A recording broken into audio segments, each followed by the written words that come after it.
दोस्तों, स्वागत है आपका अगले क्लास में। आज हम लोग बात करने वाले हैं एटॉमिक ऑर्बिटल्स के बारे में। भैया हिंदी में कहते हैं परमाणु कक्षक। क्या होता है जरा समझो। पुराने जमाने में एक आदमी था जिसका नाम था डाल्टन। क्या नाम था भैया? डाल्टन। डाल्टन ने कहा दुनिया में जितनी भी चीजें होती हैं सब छोटे छोटे कणों से, पार्टिकल से मिलकर बनी होती हैं। जैसे ये पेन छोटे छोटे कणों से मिलकर बना है, ये बोर्ड छोटे छोटे कणों से मिलकर बना है, ये फोन छोटे छोटे कणों से मिलकर बना है, जिन्हें हम लोग एटम यानी परमाणु कहते हैं भैया। ठीक है, डाल्टन ये कह के निपट लिए। उसके बाद बहुत सारे लोग आए, जैसे नील बोर आए, सोमरफेल्ड आए, रदरफोर्ड आए, बहुत सारे लोग, टॉमसन आए भैया। ठीक है, इनने अपना अपना मॉडल दिया। तो जो नया वाला मॉडल है श्रोडिंगर वाला, ठीक, श्रोडिंगर ने कहा कि भैया जो छोटे छोटे कण हैं जिन्हें तुम परमाणु कह रहे हो, उसके अंदर भी दुनिया है यार। परमाणु में भैया बीच में नाभिक होता है यानी न्यूक्लियस होता है। नाभिक के अंदर प्रोटॉन और न्यूट्रॉन रहते हैं और चारों तरफ कुछ ऐसे क्षेत्र पाए जाते हैं, कुछ ऐसे रीजन पाए जाते हैं जिनमें इलेक्ट्रॉनों के पाए जाने की संभावना होती है। संभावना का मतलब भैया यहां पर इलेक्ट्रॉन हो भी सकते हैं और नहीं भी हो सकते, यानी इलेक्ट्रॉनों के पाए जाने की संभावना होती है। जब संभावना होती है तो कुछ नाम भी दिया उन्हें, बोले उन्हें कहते हैं भैया ऑर्बिटल्स, उपकोष कहते हैं, सब सेल कहते हैं। काहे से लिखते हैं भैया?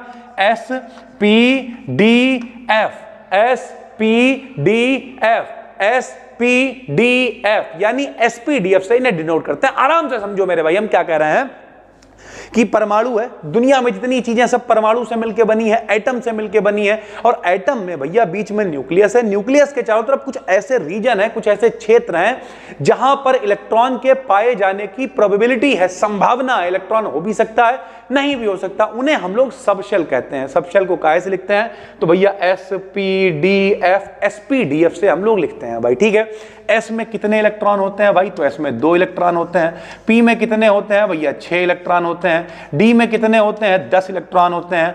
एफ में कितने होते हैं? 14 इलेक्ट्रॉन होते हैं। तो 2 6 10 14, 2 6 10 14, 2 6 10 14, 2 6 10 14, इस तरीके से इलेक्ट्रॉन होते हैं भैया, समझो। ठीक है, तो एटॉमिक ऑर्बिटल्स क्या हैं? परमाणु में नाभिक के चारों तरफ कुछ ऐसे क्षेत्र पाए जाते हैं जिनमें इलेक्ट्रॉनों के पाए जाने की संभावना होती है, एटॉमिक ऑर्बिटल्स कहलाते हैं। यही हमने लिख दिया। एटम में यानी परमाणु में न्यूक्लियस के चारों ओर कुछ ऐसे 3D रीजन्स पाए जाते हैं, 3D ऑर्बिटल पाए जाते हैं, जिनमें इलेक्ट्रॉन्स के पाए जाने की पॉसिबिलिटी होती है, प्रोबेबिलिटी होती है। इन रीजन्स को एटॉमिक ऑर्बिटल्स कहते हैं। निम्न प्रकार के होते हैं भैया। ठीक है, जैसे एस ऑर्बिटल, एस ऑर्बिटल है, पी ऑर्बिटल है, डी ऑर्बिटल है, F orbital, S P D F, इस तरीके से चीजें चलती हैं भैया। समझना, सबसे पहले हमने आपको पीछे पढ़ा रखी है क्वांटम नंबर। जो लोग लगातार प्लेलिस्ट देख रहे होंगे भैया, आज हमने एक बढ़िया सा स्टेटस लगाया कि ना कोई डिस्ट्रैक्शन, ना कोई डिलेज, अब सिर्फ मेहनत करने के डेज। लगातार आगे बढ़ेंगे, लगातार सारा कंटेंट आपको देंगे। आपने कोर्स ले रखा है, नहीं ले रखा है, यूट्यूब पे पढ़ रहे हो, इस बात की गारंटी है अंधाधुंध तरीके से क्लासेस मिलने वाले हैं, क्योंकि अब पूरी तरीके से हम इसी पर उतरने वाले। सब कुछ हो गया भैया, बारात भी निपट गई, सब कुछ, जो भी जितनी भी दिक्कतें थी सब निपट गई हैं भैया। ठीक, तो आप सिर्फ मन लगा के पढ़ना और पढ़ाना है। पेपर आपके पास है, आपको अच्छे नंबर दिलाना है भैया। ठीक, तो हमने आपको बताया था क्वांटम नंबर्स 4 होती हैं। कौन कौन सी होती हैं भाई? N, L, M, S, 4 quantum संख्याएं होती हैं। समझो, सबसे पहले भैया जो एटॉमिक ऑर्बिटल्स हैं वो 4 हैं। पहला क्या है? एस ऑर्बिटल है। हमने आपको बताया था, एक टेबल याद कर लो भैया, एस पी डी एफ, 0 1 2 3, यानी जो L की वैल्यू होती है वो S के लिए 0 होती है, P के लिए 1 होती है, D के लिए 2 होती है और F के लिए 3 होती है भाई। ठीक है, तो S ऑर्बिटल का मतलब क्या है? L बराबर हो गया 0। जब L बराबर 0 होता है तो M का मान L के मान पर निर्भर करता है, यानी M बराबर भी क्या हो जाएगा? 0 हो जाएगा भैया। S ऑर्बिटल कैसा होता है? तो स्फेरिकली, समझो मेरे भाई, क्या है? S P D F. S कैसा होता है? गोल होता है। पी कैसा होता है? डंबल टाइप होता है। डी कैसा होता है? डबल डंबल टाइप होता है। और एफ की कोई निश्चित आकृति नहीं होती। एस पी डी एफ समझो भाई, एस कैसा है? गोल है। पी कैसा है? डंबल टाइप है। डी कैसा है? डबल डंबल टाइप है। डंबल समझते हो मेरे भाई, डबल डंबल टाइप है। एफ की कोई निश्चित आकृति नहीं होती। तो यही हमने लिखा है कि एस ऑर्बिटल कैसा होता है? स्फेरिकली सिमेट्रिक होता है। स्फेरिकल मतलब गोले की शेप में होता है। 3 coordinates axis X Y Z S orbital के सेंटर पर उपस्थित होते हैं। समझो, ये भैया क्या है? ये एस ऑर्बिटल है। ये क्या है? s ऑर्बिटल है भैया, जैसे 1s ऑर्बिटल है भैया, ठीक है, आपने पढ़ा होगा 1s2 2s2 इस तरीके से आपने पढ़ रखा है। अभी आप 4th सेमेस्टर में हो तो इतना आपको पता होगा भैया, ठीक है। तो ये क्या है, s ऑर्बिटल छोटा बना हुआ है, स्फेरिकली सिमेट्रिक है, इस पे पूरा इलेक्ट्रॉन डेंसिटी फैली हुई है। 2s ऑर्बिटल इससे थोड़ा सा बड़ा होगा, लेकिन होंगे सब गोल। 2s ऑर्बिटल थोड़ा इससे बड़ा है भाई, ठीक है। उस इसी तरीके से 1s से बड़ा 2s से बड़ा 3s से बड़ा 4s। ओवरऑल इतना ना लिखना चाहो तो आप साफ साफ लिख सकते हो s ऑर्बिटल कैसा होता है, गोलाकार होता है, स्फेरिकली शेप्ड होता है भैया, ठीक है, सिमेट्रिकली स्फेरिकल होता है। s के बाद कौन सा आ जाएगा, p, s p d f, s p d f। तो भैया p अभी हमने आपको टेबल बताई, s p d f 0 1 2 3, तो p के लिए l का मान कितना हो जाएगा, 1 हो जाएगा। m का मान हमेशा l के मान पर निर्भर करता है भैया, प्लस l से शुरू होता है माइनस l पे खत्म होता है, या माइनस से शुरू होता है प्लस पे खत्म होता है। तो भैया ये 1 है, यानी -1 आएगा, 0 आएगा, +1 आएगा, इस तरीके से चीजें चलती रहेंगी भाई, ठीक है।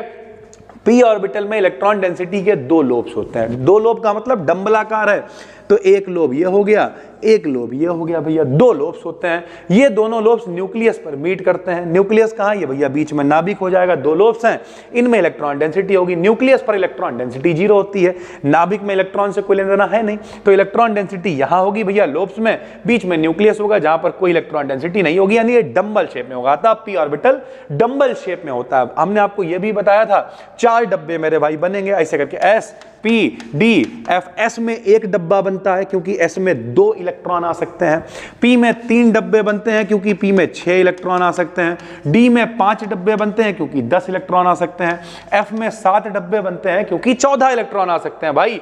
तो यानी सरल भाषा में कहें p ऑर्बिटल डंबल टाइप तो है, लेकिन भैया p ऑर्बिटल डंबल टाइप होने के साथ साथ 3 एक्सिस पे काम करेगा, क्योंकि 3 डब्बे 3 ऑर्बिटल बनेंगे इसमें। कौन से, एक x अक्ष वाला px कहलाएगा, एक y अक्ष वाला py कहलाएगा, एक z अक्ष वाला pz कहलाएगा। तो ये 3 ऑर्बिटल बनते हैं। जबकि जो भैया s वाला होता है, ये सिमेट्रिकली स्फेरिकल क्यों कह रहे हैं, क्योंकि ये गोल तो है, लेकिन ये x से भी गया है, y से भी गया है, z से भी गया, तीनों एक्सिस इसके सेंटर से होकर जा रही हैं। इस वजह से कह रहे हैं ये जो सिमेट्रिकली स्फेरिकल है, और ये कैसा है, xyz है, यानी px py pz है भैया, ठीक है। तो ये 3 चीजें आपको पता होनी चाहिए कि भैया जो p ऑर्बिटल है उसमें 3 डब्बे बनेंगे, 3 ऑर्बिटल बनेंगे, एक x वाला, एक y वाला और एक z वाला। d ऑर्बिटल की बात है तो सीधी सी बात है, l का मान कितना हो जाएगा, 2 हो जाएगा, s के लिए 0, p के लिए 1, d के लिए 2 हो गया। 2 हो गया तो m का मान कहां से शुरू भैया, माइनस से शुरू, प्लस पे खत्म, -2 -1 0 +1 +2, उल्टा भी लिख सकते हो, +2 से शुरू करके -2 पे खत्म कर सकते हो। 5 है भैया, 1 2 3 4 5, तो इसमें ऑर्बिटल कितने बनेंगे, 5 ऑर्बिटल बनेंगे। Number of d orbital is 5, यानी d में 5 ऑर्बिटल बनते हैं, dxy dyz dzx dx2 y2 और dz2 भाई, ठीक है। xy yz और zx क्या है भैया, ये डबल डंबल शेप होगा। डबल डंबल का मतलब क्या होता है, द्वि डंबलाकार होता है। लो समझो भैया, द्वि डंबलाकार xy वाला है तो x और y एक्सिस के बीच में इसके डंबल बनेंगे भाई, ठीक है। yz वाला है तो y और z के बीच में बनेंगे, xz वाला है तो x और z के बीच में बनेंगे भाई, ठीक है। जो x स्क्वायर y स्क्वायर वाला है तो x एक्सिस के ऊपर और y एक्सिस के ऊपर आएगा भाई, ठीक है। और आखिरी में अगर कहें भैया z एक्सिस वाला, तो z एक्सिस वाला पूरा z एक्सिस के ऊपर इसका डंबल दिखाई देगा भाई, ठीक है। और एक यहां पर रिंग दिखाई देगी। समझो डबल डंबल का मतलब यह है कि जो इसके 4 हैं वो चारों भैया डबल डंबल की फॉर्म में दिखेंगे। एक्स वाई है तो एक्स वाई के बीच, वाई जेड के बीच, एक्स जेड के बीच में भैया, ठीक है, दिखेगा। ये क्या होगा, एक्स के ऊपर और वाई के ऊपर स्क्वायर वाला एक्सिस के ऊपर दिखाई देगा। और भैया जो आखिरी में कौन सा है अपना लोब्स ऑन जेड एक्सिस, जो जेड वाला है वो कैसे दिखेगा भाई, तो ring of electron density in plane, यानी एक रिंग होगी और एक डंबल दिखा है। ये भी डबल डंबल, बस इसका एक डंबल रिंग की फॉर्म में दिखाई देगा जेड एक्सिस के ऊपर। तो इस तरीके से इसके 5 ऑर्बिटल होंगे। एफ में भैया एल का मान 3 हो जाता है और 3 का मतलब -3 से शुरू करके +3 पे खत्म करेंगे तो 7 नंबर हो जाएंगे।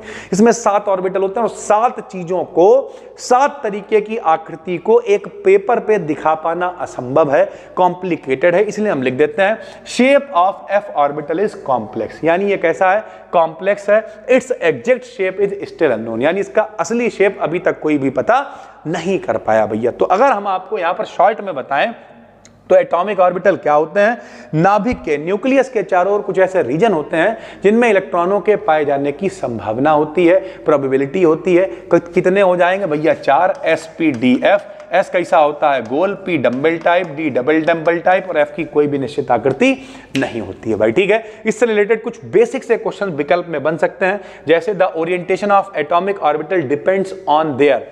हालांकि हम क्वांटम नंबर में बता चुके हैं ओरिएंटेशन कौन दिखाता है, तो एजी मुथल क्वांटम नंबर ओरिएंटेशन विन्यास को दिखाती है कि इलेक्ट्रॉन कैसे चल रहा है। Which of the following is incorrect about s orbital? s orbital के बारे में क्या गलत है, तो they can hold only 1 electron. नहीं जी, s में 2 इलेक्ट्रॉन आ सकते हैं, p में 6 आ सकते हैं, बिल्कुल याद कर लो, रट लो, विकल्प का क्वेश्चन है भैया। बताओ s p d f, s में डब्बा कितना बनेगा 1, इलेक्ट्रॉन कितने आएंगे 2, p में डब्बे कितने बनेंगे 3, इलेक्ट्रॉन कितने आएंगे 6, d में डब्बे 5, इलेक्ट्रॉन आएंगे 10, f में डब्बे 7, इलेक्ट्रॉन आएंगे 14। याद कर लो, S P D F 2 6 10 14, 2 6 10 14, S में 2 इलेक्ट्रॉन, पी में 6, डी में 10 और एफ में 14 इलेक्ट्रॉन मेरे भाई आएंगे, ये आपको पता होना चाहिए। उसके अलावा डी ऑर्बिटल में कितने इलेक्ट्रॉन होते हैं, तो 10 होते हैं। शेप ऑफ एस ऑर्बिटल कैसा होता है, स्फेरिकल होता है। पी ऑर्बिटल कैसा होता है, डंबल टाइप होता है। Shape of D orbital double dumbbell या उसी को क्लोबर शेप्ड भी हम लोग कह देते हैं। इस तरीके के कुछ क्वेश्चन विकल्प में पूछे जा सकते हैं आपसे कि भैया कितने इलेक्ट्रॉन हैं, इसमें कितने डब्बे बनते हैं, डब्बे का मतलब कितने ऑर्बिटल होते हैं, इस तरीके की चीजें आपसे पूछी जाएंगी। काफी इंपॉर्टेंट टॉपिक है, हम लगातार चीजों को सिस्टमेटिक करने की कोशिश कर रहे थे भाई, ठीक है। लेकिन घर में बहुत सारे फंक्शन, हम अकेले ही हैं, तो बहुत सारी जिम्मेदारियां सब में फंस गए थे। अब पूरी तरीके से फ्री हैं भाई, ठीक है। होली वगैरह में हमको बहुत ज़्यादा इंटरेस्ट नहीं रहता है और लगातार सारे क्लासेस आपको मिलेंगे। मार्च के खत्म होते होते सब कुछ करा देंगे, चाहे आप किसी भी सेमेस्टर में हो, आप 6th में हो, 4th में हो, 2nd में हो, आपका पेपर ऑब्जेक्टिव है, डिस्क्रिप्टिव है, आपने एप्लीकेशन पे कोर्स लिया है, यूट्यूब पे पढ़ रहे हो, जहाँ भी, बस सपोर्ट दिखाओ। 5 लाख के बड़ा करीब है भैया, चैनल को करो सब्सक्राइब, डिस्क्रिप्शन में प्लेलिस्ट है। अभी भी कुछ नहीं पढ़ा, यहीं से शुरुआत करो, डे 1 से पढ़ना स्टार्ट करोगे, हम गारंटी ले रहे हैं बेहतरीन पेपर करके आओगे, 75 में 75 गोले रंग के आओगे। अगर ऑब्जेक्टिव पेपर है और डिस्क्रिप्टिव भी है तब भी माहौल बना दोगे। फिर मिलते हैं, तब तक के लिए धन्यवाद, थैंक यू।